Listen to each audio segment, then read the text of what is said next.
اس وقت اسٹوڈیوز میں موجود ہیں ڈاکٹر عبداللہ بن خالد صاحب، اور یہ ایڈیشنل ڈائریکٹر ہیں national institute of liver and G I diseases, Dow university hospital. اس کے ساتھ ساتھ کنسلٹنٹ گیسٹرو اینڈ ہیپاٹولوجسٹ ہیں the Aga Khan university hospital. بہت شکریہ جی، آپ نے ہمارے لیے وقت نکالا۔ یہ سب سے پہلے تو یہ بتائیے کہ ہم جب بات کرتے ہیں گٹ سے ریلیٹڈ ڈیزیز کی، ابھی آپ یہ دیکھ رہے تھے کہ وہ لاہور سے ہم بات کر رہے تھے کہ وہ ایک الگ ہی امراض پھیلے ہوئے ہیں گرمی کی شدت کی وجہ سے۔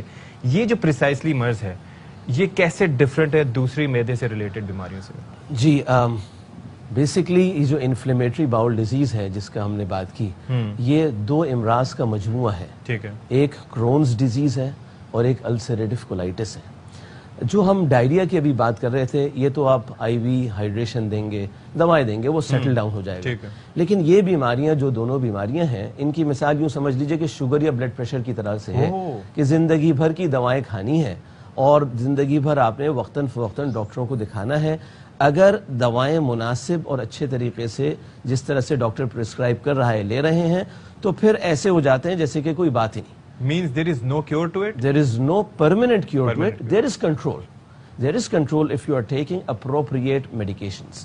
So prompt diagnosis یعنی اس کی تشخیص اور اس کی ٹریٹمنٹ ایک مستند جو ڈاکٹر ہیں گیسٹرونٹرولوجسٹ سے وہ ہونا ضروری ہے۔ ادروائز اس کی اپنی کمپلیکیشن ریٹ بھی ہے۔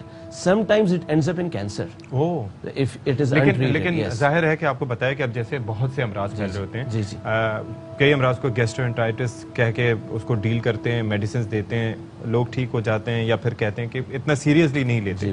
تو آپ کے پاس مریض آتے ہیں تو کیا چیز ہے جو ڈفرینشیٹ کرتی ہے تو آپ کو کہتے ہیں کہ نہیں this is something different?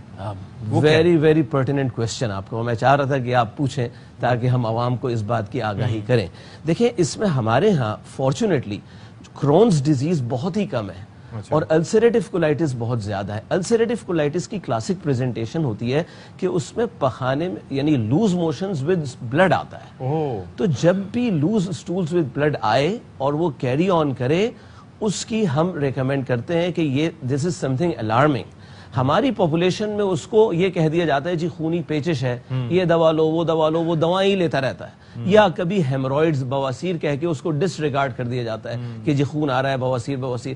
ہم اس میں ایسے سلسلے میں اگر لوز ٹولز وتھ بلیڈنگ ہو رہی ہے ایک شارٹ کورس اینٹی بایوٹکس کا دیتے ہیں انفیکشن کو ٹریٹ، لیکن اگر وہ ٹریٹ نہیں ہو، سمٹمز بدستور رہیں تو ہم یہ چاہتے ہیں کہ ایک سٹول کے راستے سے بڑی آنت کا یعنی ویڈیو اسکوپ کر لیا جائے جس کو کولونوسکوپی کہتے ہیں۔ کولونوسکوپی سے بہت حتمی اور بہت کلیئر ڈائگنوسس ہوتی ہے۔ پیشنٹ بھی بیچارہ، ورنہ ہمارے پاس بعض پیشنٹس ایسے بھی آئے ہیں جو اتنا بلیڈنگ ہو گئی ان کو کہ ان کا ہیموگلوبن جسم میں رہا ہی نہیں، ان کو بڑی مشکل سے ٹرانسفیوز کیا، وزن کی بے انتہا کمی ہو گئی، چونکہ وہ خود سے یہ سمجھتے رہے یا ان کو یہ سمجھاتا رہا گیا کہ بھئی یہ خونی پیچش ہے، فلاں دوا لے لو، یہ بواسیر ہے، بواسیر کی ٹیبلٹ، اور بیچاروں کے سمٹمز بدستور رہے، گھومتے رہے۔ اس لیے عوام سے میری یہ بڑی ایک میں عوام تک یہ میسج پہنچانا چاہوں گا کہ اس کو سیریس لیں۔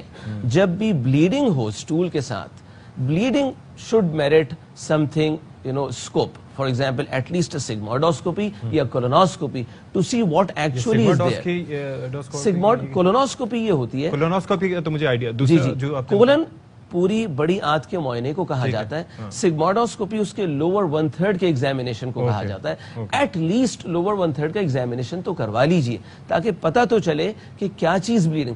سم ٹائمز کینسر بھی بلیڈنگ کی طرح سے پریزنٹ کرتا ہے، لیکن ہم اس وقت تو محدود ہیں اس السریٹو کولائٹس پہ اور کرونز ڈیزیز پہ۔ اس کا السریٹو کولائٹس کا بھی پتہ ہمارے ہاں السریٹو کولائٹس بہت زیادہ ہے، انفلیمیٹری باؤل ڈیزیز کی جو ایک برانچ ہے السریٹو کولائٹس، اور اس کا پتہ سوائے سگموڈوسکوپی یا کولونوسکوپی پتہ ہی نہیں چل سکتا۔ ایک مجھے اب بات یہ بتا دیجئے کہ ہم ظاہر ہے کہ پاکستانی معاشرے میں رہتے ہیں اور ہر جگہ پہ آپ کو پتہ ہے کہ وائرسز کے بیکٹیریاز کے سٹرینز ڈفرینٹ ہوتے ہیں ہر ملک میں۔ اب یہاں پر وجوہات، ظاہر ہے کہ آپ کے پاس چیزیں آتی ہیں، ان کا علاج تو آپ کرتے ہوں گے، ایک ایسا مرض جس کا علاج نہ دریافت ہوا ہو تو کم از کم اس کے ریزنز کو کھنگالا جا سکتا ہے کہ کیوں ہو رہا ہے یہ۔ اچھا یہاں ایک بات تو میں یہ کلیئر عرض کر دوں کہ یہ وہ بیماری نہیں ہے جس کا علاج ہی نہیں ہے، اس کا بہت اچھا علاج ہے۔ صرف بات یہ ہے کہ دوا ریگولر لینی پڑتی ہے اور سمٹمز اتنے اچھے ہو جاتے ہیں کہ پتہ ہی نہیں چلتا کہ کچھ پرابلم ہے بھی اگر دوائیں پابندی سے لی جائیں تو اس لیے مہنگا ہے علاج سستا ہے، علاج سستا ہے، وائڈلی اویلیبل ہے، ہر جگہ اس کی ٹریٹمنٹس موجود ہیں۔ صرف وہ پیشنٹس، بعض 5% پیشنٹس ایسے ہوں گے جو کہ کنونشنل نارمل ٹریٹمنٹ سے ان کو فائدہ نہیں ہو رہا ہوگا، ان کے لیے البتہ ایک مہنگا علاج ہے۔ یہ بھی نہیں پتا کہ کیوں ہوتا ہے، مرچیں کھانے سے، کچھ اسپائسی، کوئی مطلب باہر سے کوئی چیز کھا لی، اس میں جو اب تک ریسرچز ہوئی ہیں ایگزیکٹ کلیئر پن پوائنٹ تو معلوم نہیں، لیکن کچھ رسک فیکٹر ضرور ہیں، اس میں کچھ جینیٹکس ہیں، انوالومنٹ ہے، اور کچھ ریسنٹ سٹڈیز آئی ہیں، جو ریسرچ ہوئی ہے اس میں یہ دیکھا گیا کہ جو لوگ یعنی سیڈنٹری لائف سٹائل اور فاسٹ فوڈ کا زیادہ استعمال کرتے ہیں اور وہ رسک پر رہتے ہیں اس بیماری کے ہونے کے، بشمول اور بے شمار رسک فیکٹرز۔ چلیں ٹھیک ہے، بہت شکریہ ڈاکٹر عبداللہ بن خالد ہمارے ساتھ موجود، بڑے اہم موضوع پر بات کی، انفلیمیٹری بول ڈیزیز کے حوالے سے۔ تو اپنے معدے کا خیال رکھیں گے تو آپ کا پورا جسم بھی ٹھیک ہی رہے گا اور